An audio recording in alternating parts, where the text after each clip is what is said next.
All right, so Bismillah ar-Rahman ar-Rahim and Assalamu alaikum wa rahmatullahi wa barakatuh. So, inshallah, today, right now we're going to be talking about sujood al-Sahwu. What is sujood al-Sahwu? So, sujood al-Sahwu would have basically certain times when you would do sujood al-Sahwu. What is sujood, anyways? Sujood means making that prostration, okay? But that would be done at the end in situations where you probably added something to the prayer that is not supposed to be there, or you probably missed out on something, or you probably made a mistake in something. But is it in every mistake? Is it in every addition? Is it in every subtraction? Not quite, not in every single thing. And that's what we're going to be studying today, inshallah. So, of course, it's normal that a person might forget. In fact, the Prophet ﷺ himself basically had forgotten during prayer. In fact, the famous story is the story of the Prophet ﷺ praying Fajr and then forgetting the second rak'ah. And then a man that was known with the nickname of Dhul Yadayn, the man with the hands, that was his nickname. He probably had some kind of a deformity with his hands. Something was rather odd with his hands, so he was basically known for that deformity. Anyhow, so the Prophet ﷺ forgot and had forgotten, and then everyone was silent about it, but Dhul Yadayn comes all the way from the back, in other words, from the end of from the end of the lines and the cues, and he comes to the Prophet ﷺ and said, did the salah become shorter or did you forget? So the Prophet ﷺ said, was confused. What just happened? And he explained that this is what you had done. So then the Prophet ﷺ said to the other Sahaba, Asadaqa Dhul Yadayn, is Dhul Yadayn right? And then they said yes. So that's when the Prophet ﷺ did the takbir and then basically, let's say, made up that rak'ah that was missed and then prayed sujood al-Sahwu at the end. Okay. So what did he do? Did he have a conversation in between these two rak'ahs? Yes. And is it within the salah? Yes, it's within the salah, meaning it's within the topic of salah. He wasn't talking about something else. We're not talking about anything else. We're just talking about what is in regards to that prayer. Then in that situation, we would just say Allahu Akbar and just basically pray the remaining prayer that we had basically missed out on. Okay, and then of course make up with sujood al-Sahwu. But is sujood al-Sahwu necessarily something that we could do at any time? So let's see. Sujood al-Sahwu is Sahwu itself, the word Sahwu. So we talked about the word sujood, and this is actually two sajdas. It's not one, it's two sajdas. Okay, sujood al-tilawa is one sajda. Al-tilawa is when you're reading an ayah in the Quran that's ordering us to make sujood. That's sujood al-tilawa. Okay, that's sujood al-tilawa. It's only one sajda. But the sahwu is basically two sajdas. When is it done? At the end of the prayer that you had basically made a mistake in. At the end of the prayer. Is it before taslim or is it after taslim? Differences of opinions between scholars. Some scholars actually said it's before taslim. Others said it's after taslim. That's the first opinion and second opinion. The third opinion said it depends on whether you're adding something or whether you're subtracting something. If you're subtracting something, then you would do it before taslim. If you're adding something, you would do it after taslim. Okay, so those are the differences of opinions, and they are all valid opinions. Okay, let's say if you're basically with a group, in other words, Salat al-Jama'ah, do what the Imam is doing. Okay, as-sahu, the word, if we're talking about sujood, now we know that we're talking about two prostrations and not one, but two. If we're talking about sahu, what does sahu actually mean? The word sahu means to forget something. Okay, so Issahu basically means the sujood Issahu basically means the prostration of forgetting. Okay, so the prostration is for forgetting. This isn't talking about forgetting where your keys are at. This isn't talking about forgetting where you had put your phone. This is just talking about the sujood because of forgetting something or adding something during prayer. Okay, so the Prophet ﷺ, like we said, he had himself forgotten, and that was actually something to show us that this is a nature, human nature. Even the Prophet ﷺ it can actually happen to him as well. Okay, and certainly Allah subhanahu wa ta'ala had basically let us learn from the Prophet ﷺ and a human being in order for us to basically know what we're supposed to be doing and how we're supposed to be embracing Islam and applying it. So the Prophet ﷺ, in those situations when the Prophet ﷺ himself had fallen in that sahu, in other words, forgetting, that's when the Prophet ﷺ would basically sallama min ithnatayn fasajad, and then would make that taslim and then make the sujood, or even make taslim, basically three sajda, three basically rak'ahs, and then probably make that sujood sahu. At the end, the Prophet ﷺ himself, he had said, quote, إذا سهى أحدكم فليسجد سجدتين. The Prophet ﷺ himself had said, when any of you forget, that is making an error, okay, and during prayer, they should perform two prostrations. So now we know that فَلْيَسْجُدْ سَجْدَتَيْن, that it's basically two sajdas and not one. We could say that this hadith right there was actually narrated by Muslim and letting us know that it's an authentic hadith. So when do we do sujood sahu? When one, if the person adds something in prayer by mistake, okay, so something additional, or whether the person missed something in prayer by mistake, or whether the person had basically performed a prayer, but they were skeptical, uncertain about an increase or about a decrease. Okay, so they were not really sure, did they do it or not? Let's do it again. So whether it's the person adding something in prayer, the person subtracting something in prayer, or whether the person was in doubt whether they had added or missed something. But remember this, it's all unintentional. So this isn't I'm adding something because I wanted to add, or I'm leaving something because I wanted to leave. It was all unintentional. It wasn't basically something that I wanted to do. Okay. So in that situation, we would basically make sujood sahu, but let's see when. Okay, number one, it is important to say if we're speaking about sujood sahu, whether that was in an obligatory prayer or whether that was in a non-obligatory prayer, because of looking at the general evidences.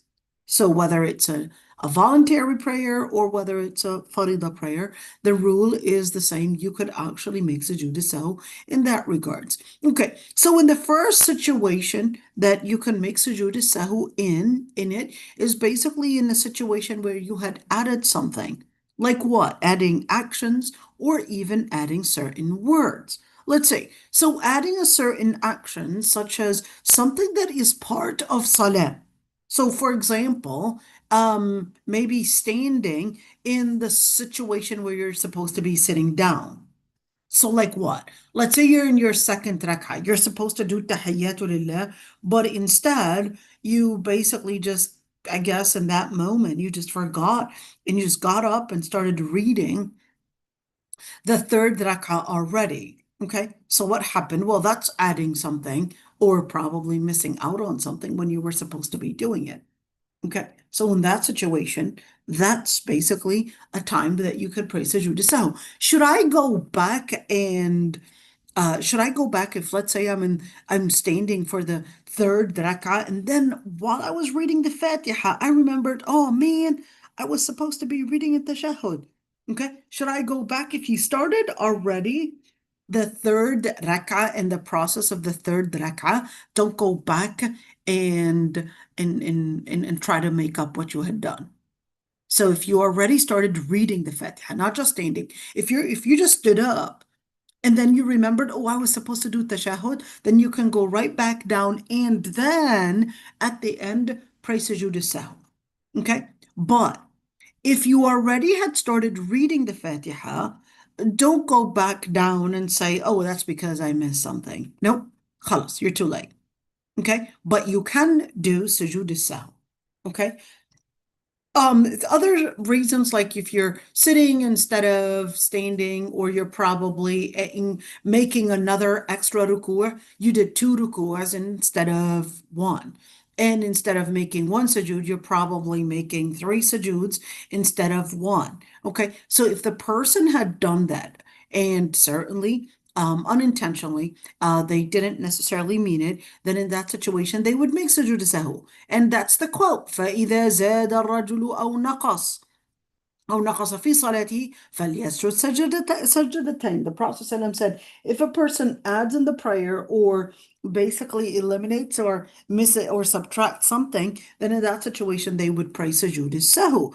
And why that? If we're speaking about something within hayatiha, what is within hayatiha? In other words, it's basically part of, in general, it's part of what would be part of the prayer. So I'm not adding things like, I don't know, a yoga move within salah by mistake. No, we're talking about something that is part of the actions of salah.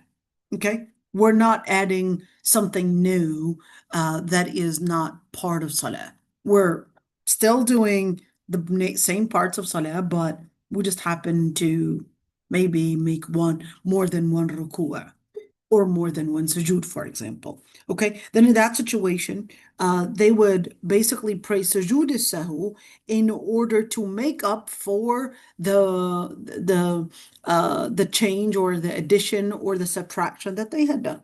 So, such as even maybe praying 5 rakahs instead of 4, and then the person didn't know until they were finished.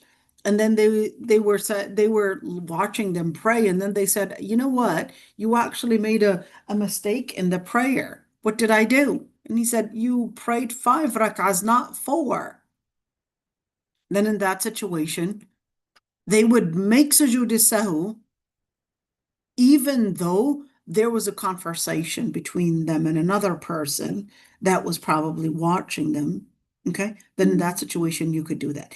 Can I, and this is very common that people would ask me, okay, let's say somebody had a problem with their memory. Okay, so what does that look like? They're always skeptic about the number of rak'at they're doing. So they decided to probably get, I don't know, 4 pencils. And every time they would do a rak'ah, they would move 1 pencil. That way they could remember that rak'ah number 1, rak'ah number 2, rak'ah number 3. Or perhaps another way is probably folding the prayer mat, maybe folding the sides, okay, to help them remember the number of rak'ahs. That's also something that scholars had differences of opinions about. Whether that's permissible or not. And the reason why they had differences of opinions about that is because they had differences of opinions on whether that is considered an extra move, an extra unnecessary move, or whether that's an extra move, but it is going to be necessary for the circumstance that this person is in, which is having this frequent forgetfulness. Okay, so just wanted to note that because I would get this question frequently, especially with, I would say, our memory right now going worse, okay, going down because you're probably just dependent on technology so much that we had reduced our ability to focus on our memory and the ability to enhance it, so that we ended up basically losing more of our memory. Okay, let's see. So in that situation, the person can do that sujood sahw. What about things like if they basically knew throughout the rak'ah? So okay, this extra rak'ah that they had done, the fifth, and then while they were reading the Fatiha, okay, while they were reading the Fatiha, this other person basically comes in and he says, "That's your fifth rak'ah, you know." What should we do? You would basically sit right away if you trusted that person's comment on what you had said, and basically do that tashahhud and do that sujood sahu at the end, and that taslim. What if it's an imam? Okay, so the ma'mumin, they're basically the people that are following the imam. They have to give some indication. For the man, they would say subhanallah. For the women, they would do this clap in order to basically remind the imam that, hey, you had made an extra move, that they had made an extra move. Okay.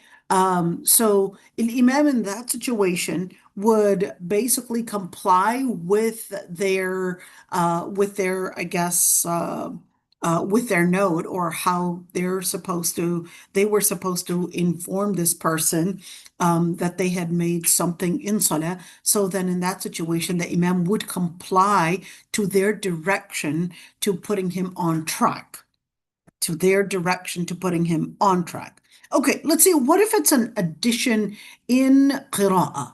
So, for example, the person started reading during ruku' or reading Quran during sujood.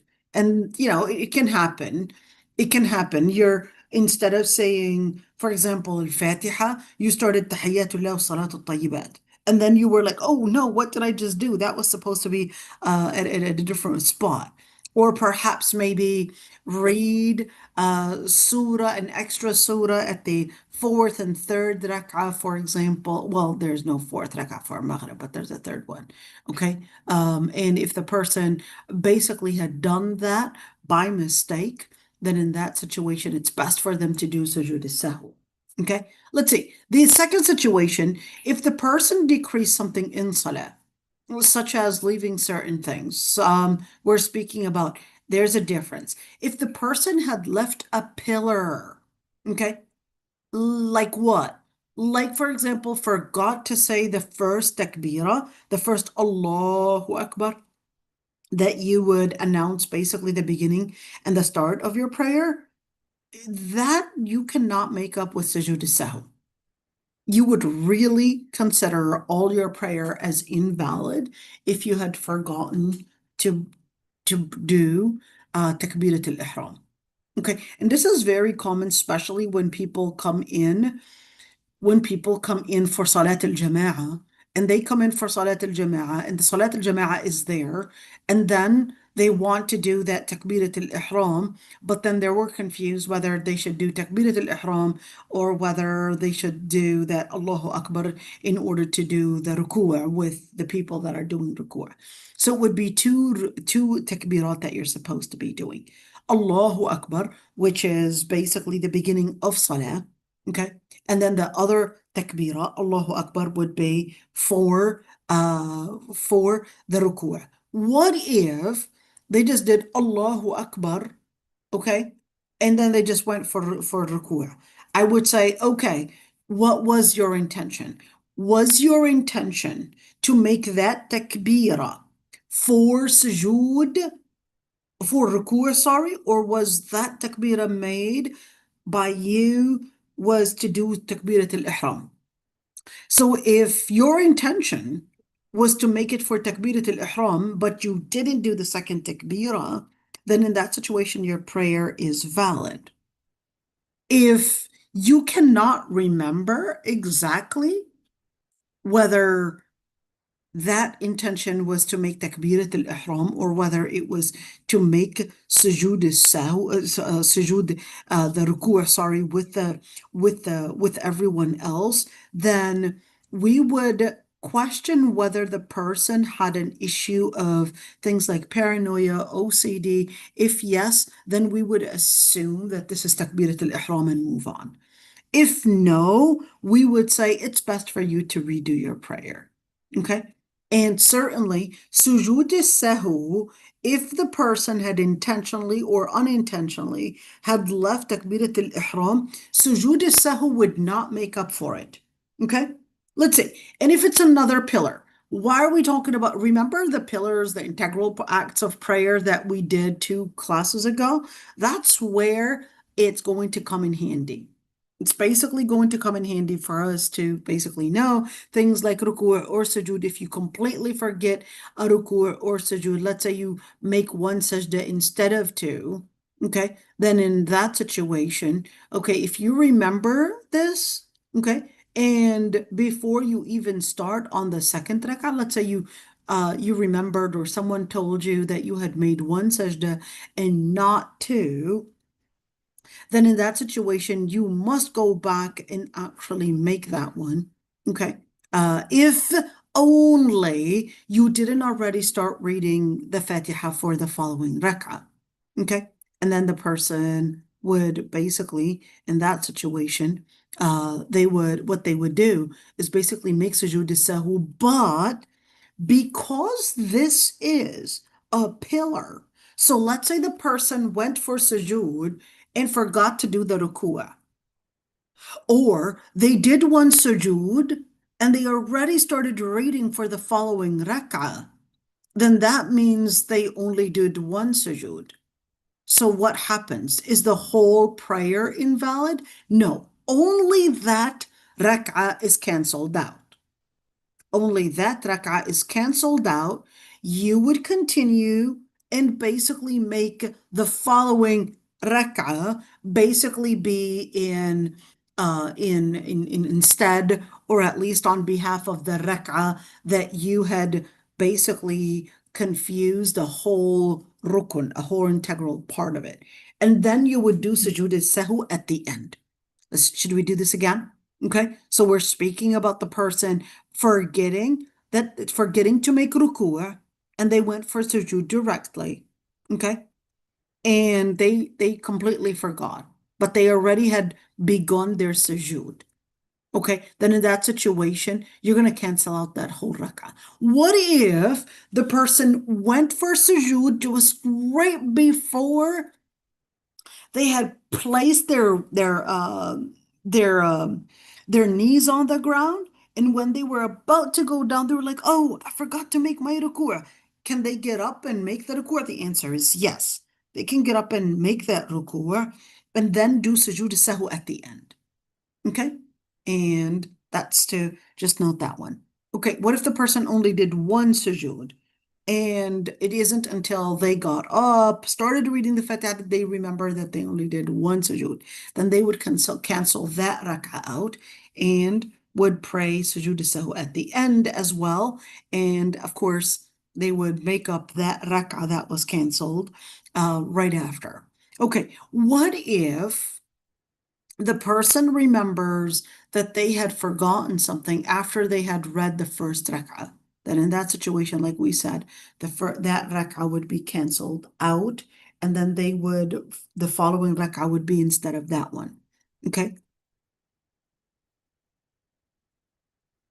What if they didn't know about that integral part of the prayer, that they had forgotten it not until their salam? So for example, as leaving a whole rak'ah, that it was they had prayed instead of 4 rak'ahs for dhuhr, they prayed only 3. Okay.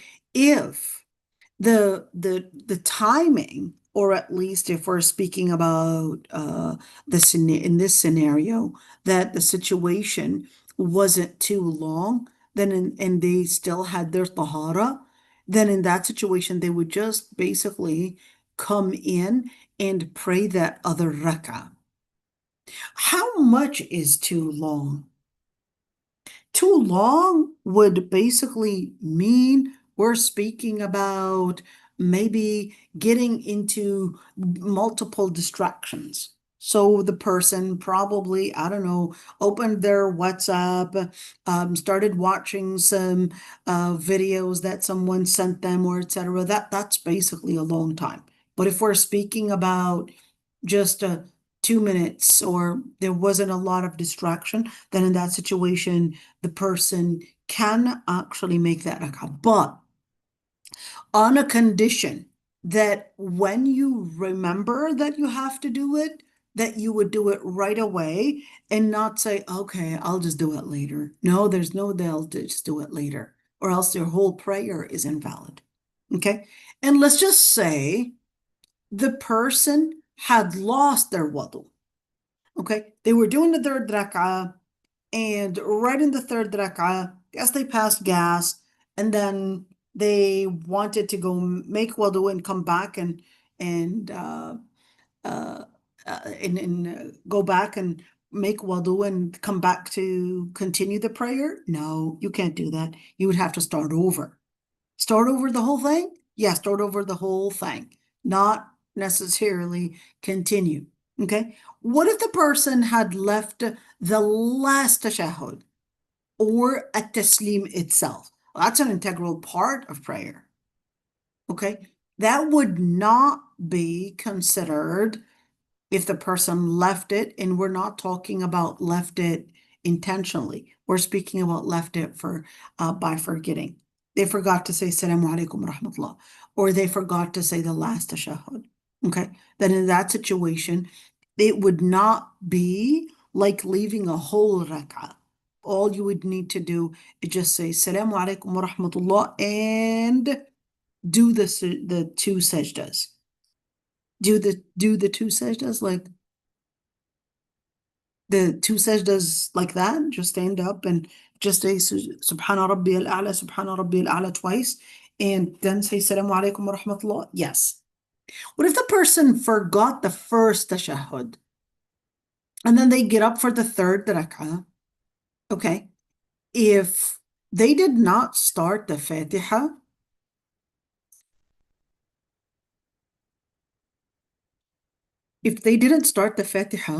then what they could do is basically go back and do that tashahhud if they didn't start the Fatiha. But if they did start the Fatiha, then what they would do is basically do that sujood al-sahw at the end. They would not need to make up that whole rak'ah. Okay? So just keep that one in mind. Okay, what if the person, let's say, started their recitation, okay, started their recitation for the following rak'ah, then in that situation, since they had already started in a following integral act of prayer, then in that situation, they cannot stop and terminate that act that is considered an integral part of prayer. Then in that situation, they cannot stop it. So what they would do is really continue. If we're speaking, especially if we're just speaking about that first tashahhud, okay? Okay, what about if a person forgets to do the tasbih? So for example, they're doing the ruku' or they're doing the sujood, but they forget to say Subhana Rabbi al-Azim or Subhana Rabbi al-A'la. Okay. Now, one thing, there are differences of opinions between scholars on that. Just wanted to note that piece of it. There are differences of opinions on whether the actual tasbih, the actual dhikr, on whether it is obligatory or not. Okay. I'm just going to, right there, I know some people are annotating, so I'm just going to be disabling that. Here we go. Okay, let's see the third situation is the situation when a person is in doubt of their prayer. If the person doubts how many rak'ahs they had done, whether it's 2 or 3, then in that situation, you would consider the number that is less. Say that again. if you were confused whether you had prayed 2 rak'ahs or 3 rak'ahs, you would consider that you prayed less rak'ahs. You're going to consider that that's what you're sure of, the less number, and that you're in doubt of the additional number, whether in this situation, the third rak'ah, for example. And the Prophet ﷺ said, Al-yaqinu la yazulu bishak. What you're going to be dependent on is basically what you're sure of. So in this situation, the less number is basically what you're sure of, but the additional number is what you are in doubt of. And the Prophet ﷺ said in the hadith that was narrated by Abdurrahman ibn Auf, إذا شك أحدكم في صلاته فلم يدري واحدة صلى أو اثنتين فليجعلها واحدة، وإذا لم يدري ثنتين أو ثلاثا فليجعلها ثنتين or فليجعلها اثنتين. The Prophet ﷺ had said in regards to that, when any of you is in doubt whether he had performed 1 or 2 rak'ahs, uncertain about the number of rak'ahs, he should regard it as only 1. Also, when one is in doubt whether they had performed 2 or 3 rak'ahs, they should regard it as basically 2. Okay, let's see. If the person is in doubt whether they had come in with the imam the first rak'ah or the second, like they started with the imam. Okay, how do we start with the imam? How do we count the rak'ahs with the imam anyways? So you would consider, really quick, we're going to talk about that in detail later on, but let's just really quick explain it right here. So if the person that's coming in, okay, here it is, my lousy art. Again, you guys know my beautiful lousy art. Okay, this is the imam right there. Okay, if the person that's coming in, this is my little guy that's coming in. Okay, this is my guy that's coming in, and the imam is basically right there. I know he looks like this guy's looking at this guy, but anyhow, so this guy's coming in, and the imam was in a state of standing. Okay, in a state of standing, still reading. Okay, then all scholars would agree that this person basically came in on time. But if, let's say, this person came in and the imam, here's our imam, we just erased him, and this imam was basically making ruku'ah. Okay, here it is. It's got his hands right on his knees and said Allahu Akbar, made the ruku'ah. Our little guy comes in and does Allahu Akbar for takbir al-ihram, and then Allahu Akbar basically for doing ruku'ah, and basically does with them. If there was enough time to do Subhana Rabbiyal A'la, Subhana Rabbiyal Azim at least once, okay, then this person made it for the rak'ah. Congratulations, you basically made it for the rak'ah. Okay, but if our imam was getting up and he barely said anything, then in that situation, our little guy right here did not actually make it. If he comes in late, does that mean he has to like do sujood al-sahw at the end? No, doesn't do sujood al-sahw at the end. Okay, so but what if the person that is coming in, he basically had forgotten whether he came in the third rak'ah or the fourth rak'ah or the second or the third. So in that situation, you're going to build on the less number. If you're not sure, did I come in on the third? Did I come in on the second? Just consider the lesser number. Okay. If you were in doubt whether you had left a certain integral part of prayer, okay, then you're going to be depending on the same thing. You're going to consider what you're sure of and not what you're in doubt of. Okay. So just to keep that one note. Okay, so this is it, inshallah. Wanted to do the dhikr, but inshallah we'll do it tomorrow. If there are any questions, I'd be happy to answer them, inshallah. Let's see, right there. If one misses a rak'ah, then don't we have to make it up even after taslim ending with sajda sahu? Sure, dear. If you miss a rak'ah, then you make it up after the imam is doing taslim. But even if you yourself did taslim by mistake, you can actually make up that rak'ah and then do sujood sahu. Okay, Ustaz Umayya, go ahead, dear. Assalamu alaikum wa rahmatullahi wa barakatuh. Wa alaikum salam wa rahmatullah. If someone is focusing on to review what he memorized of Quran during Salah, and after he make takbir, directly go to the Quran, then he asks himself, did I read Fatiha or not? What he gonna do, please? Okay, so we're going to then ask, is this person struggling with OCD? If yes, we're going to tell him, you're going to assume that you read the Fatiha. What is OCD? OCD waswas qahri. And this is very common.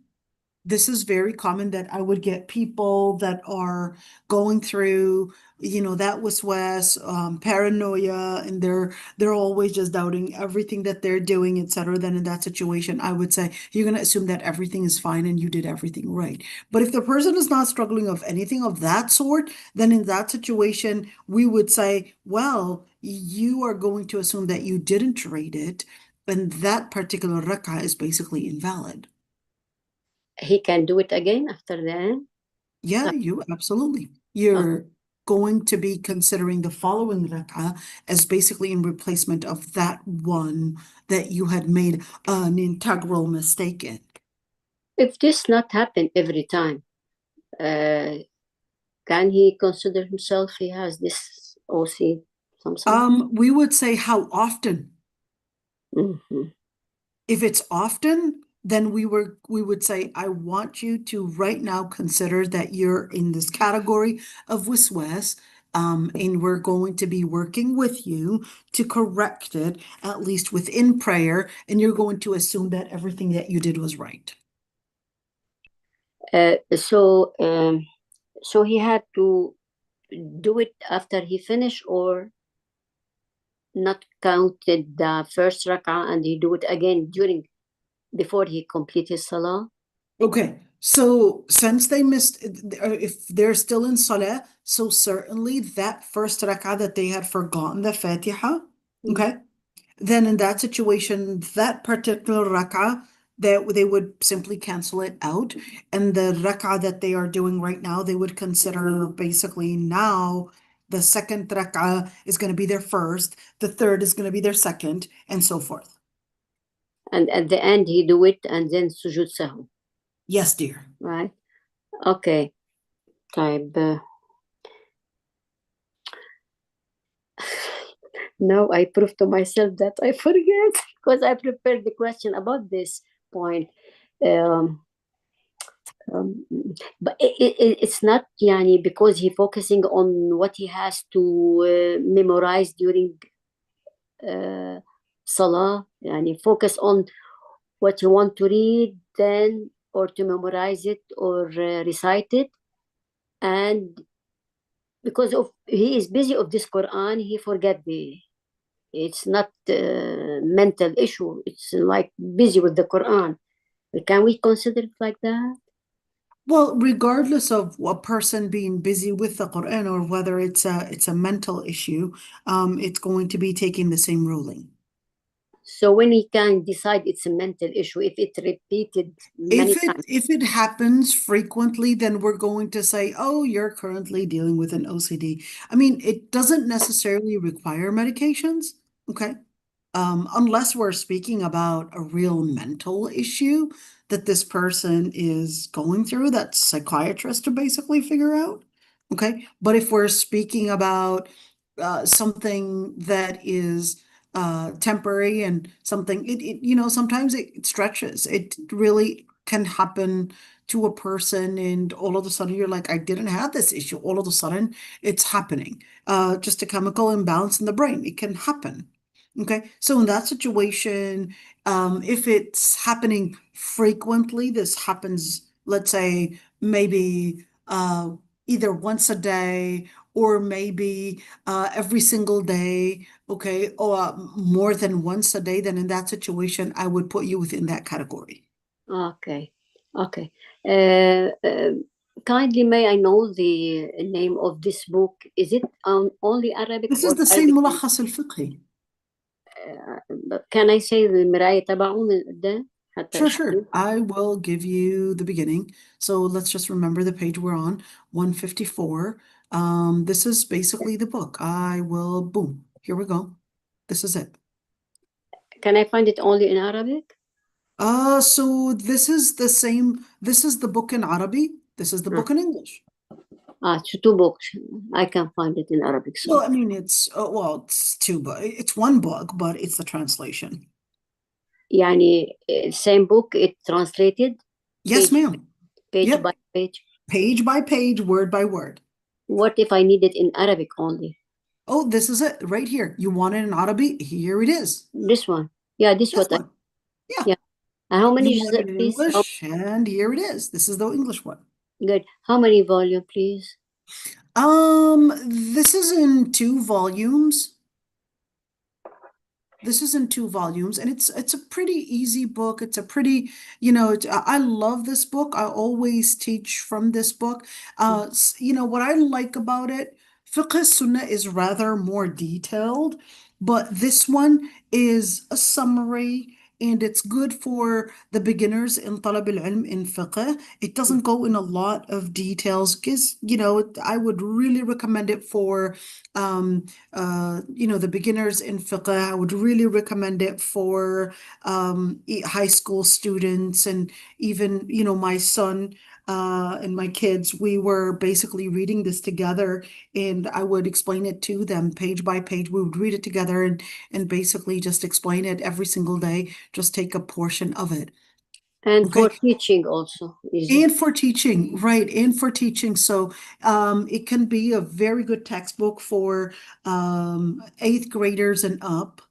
Okay, a very good textbook for eighth graders and up, and it's pretty simple, pretty easy, and the translation is there. You could see those topics. It goes over every single topic. Translation is not hard. It's a pretty straightforward, and considers, it doesn't go in a lot of evidences for each and every single topic. So it basically puts you into, I would say, a summary, and the author really did a good job on that without telling me all these differences of opinions and all of that, and then confusing the students.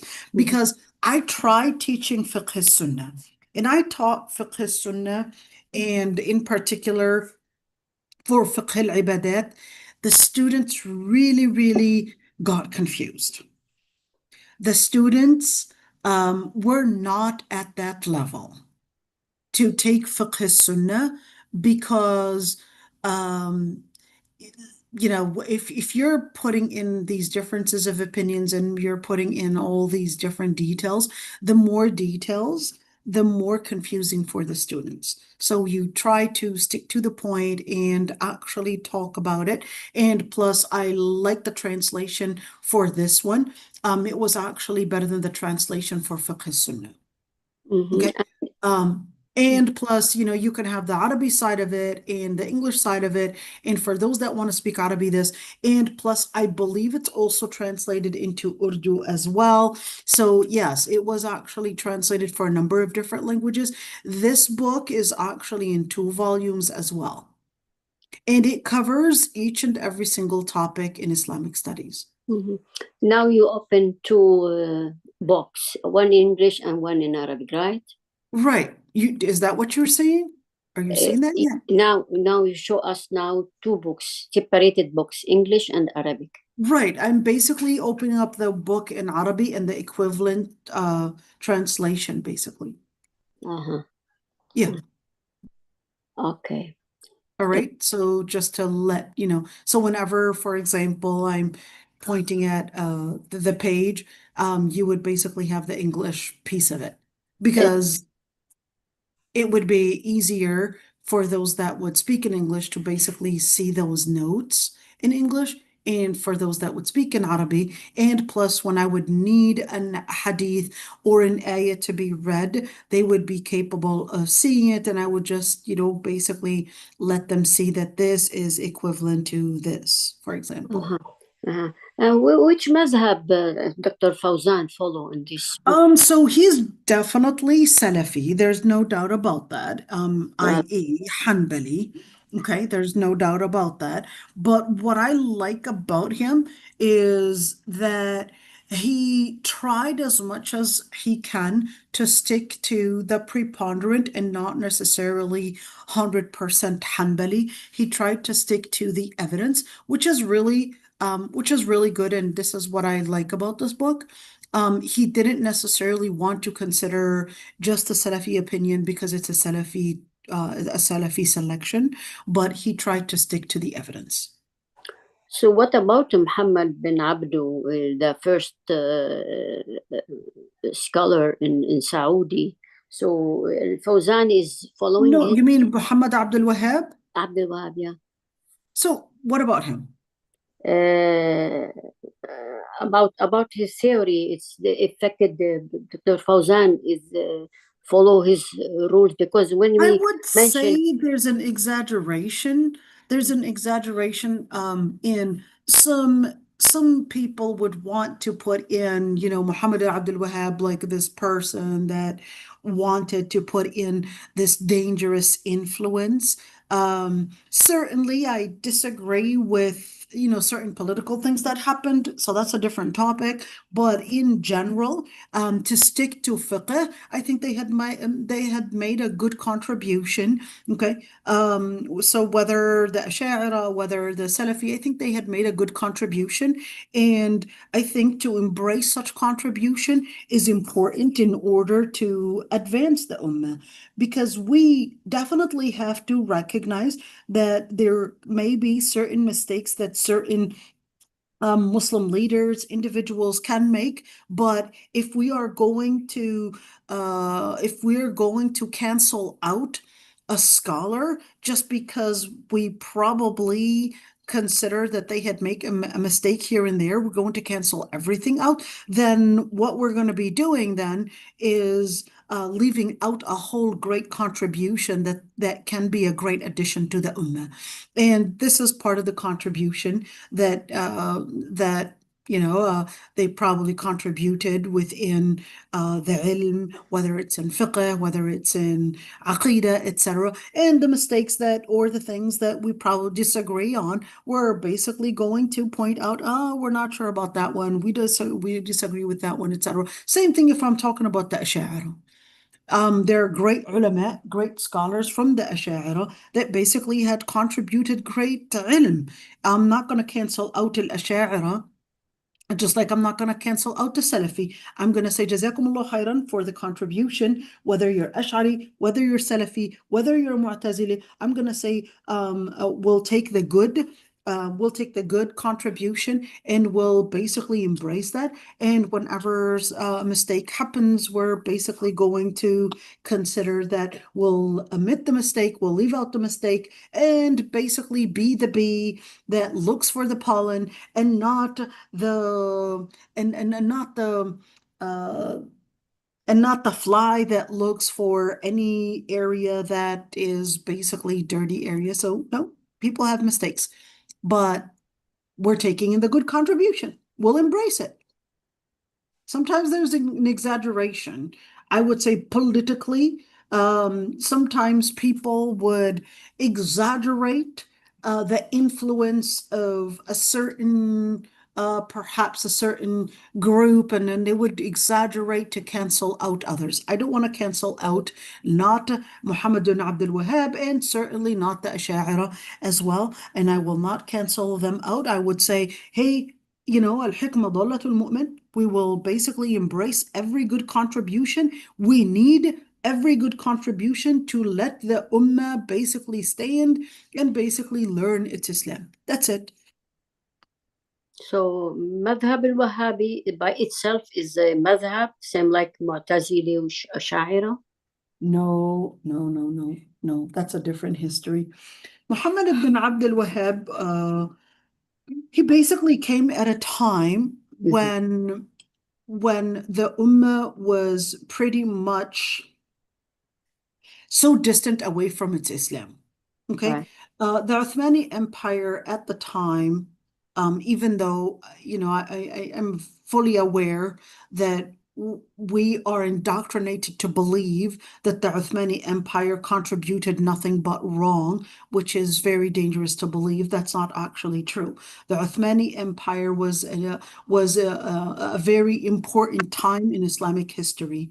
Okay, but at the same time, the Uthmani Empire or the Uthmani Khilafah was also embracing a lot of the different influences from Sufism and so forth. And certainly, that wasn't something that was necessarily from what Islam teaches, at least what we would find in the text. And of course, Muhammad ibn Abdul Wahhab wanted to revive the Sunnah and the text and how we would go back to the text to understand Islam. So that's what he wanted to do. Maybe he sometimes did it the harsh way.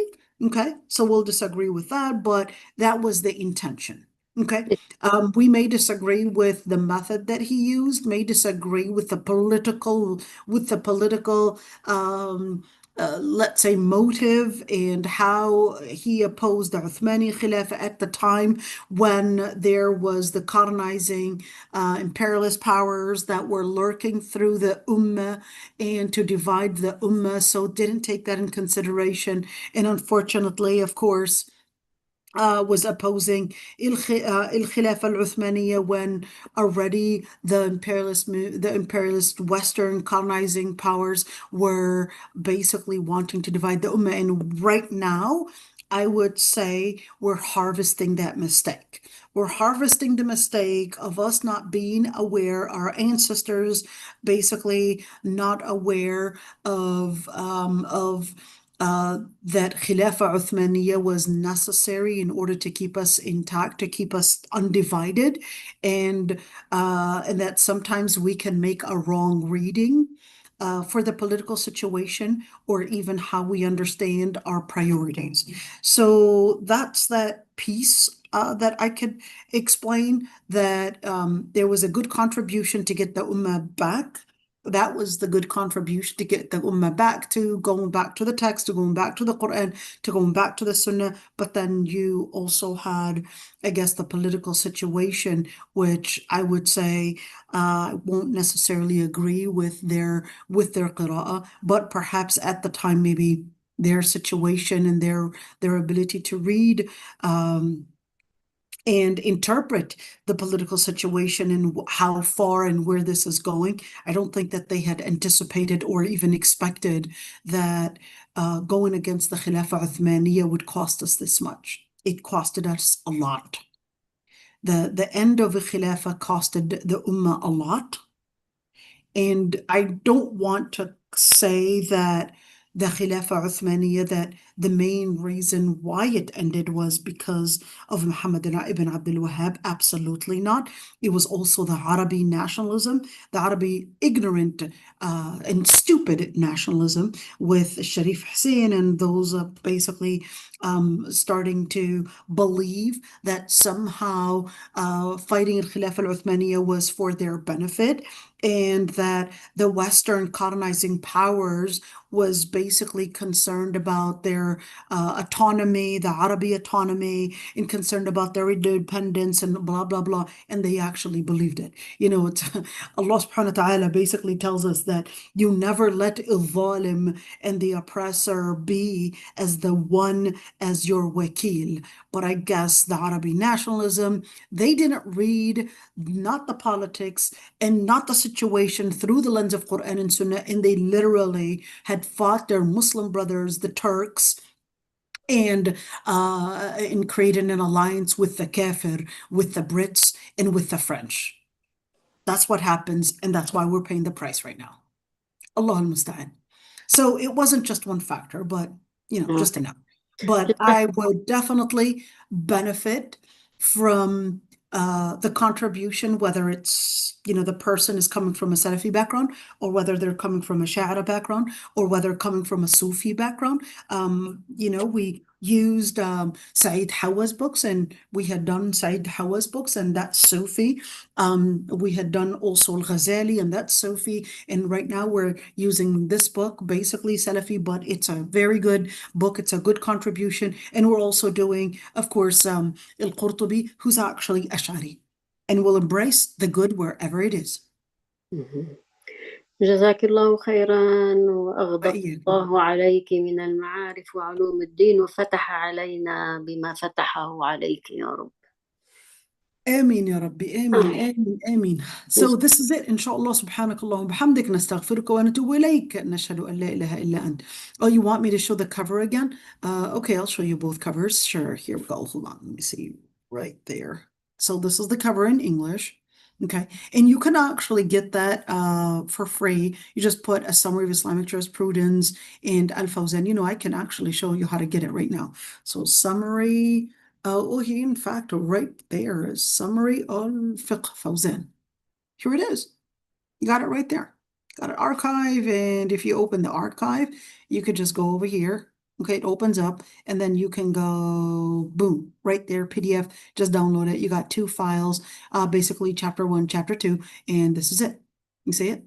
And you could also see Iman, this is it, the same book. Right there, same book right there. Okay, so, and you can even get it printed if you want it to be a physical book right between your hands. You could also get that. You could see there's a hardcover for it as well.